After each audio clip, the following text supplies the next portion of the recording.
Lawyers, who's the craziest client you've ever worked with? I'm a lawyer. A defense attorney to be more specific. I defend criminals and innocent people alike. Most of the criminals I defend aren't James Bond villains or George Clooney from the Ocean's movies. Most criminals I defend are stupid. Otherwise, they wouldn't need a lawyer because they wouldn't get caught. Most of the time I can tell whether or not my client committed the crime. Sometimes, they even tell me straight up. One day, I got a call from a mother asking me to represent her son. She gave me a rundown on the charges and what she knew. I told her I could take the case. When I first met the son, I knew immediately that he was guilty. I can't give you the details of the case, but all that matters was that this guy was not the sharpest tool in the shed. He had been pretty much caught red-handed carrying out his offense. The prosecution wanted to give him 48 months.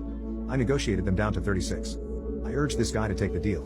It was the best he was going to get, seeing as though they caught him in high-definition security footage.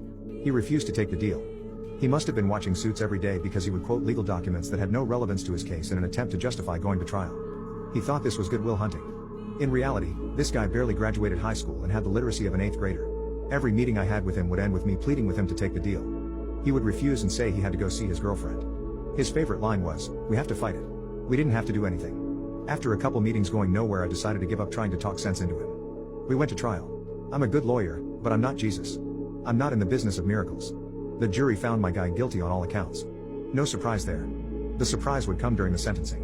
When he was found guilty, my guy had given me the meanest mug of all time. I think he felt betrayed by me somehow, even though I had told this idiot to take the deal. On sentencing day, his usual support group was there. His mom, his brother and his sister, his girlfriend, and his aunt had all been there for the trial. But there were 3 new guys I hadn't seen before. I had seen this before. Guys would call some friends to try to intimidate the judge to get a lighter sentence, I guess. Stupid. I didn't think anything of it. It was business as usual in the courtroom until I heard commotion coming from the hallway outside. It sounded like muffled screaming and it was negligible at first.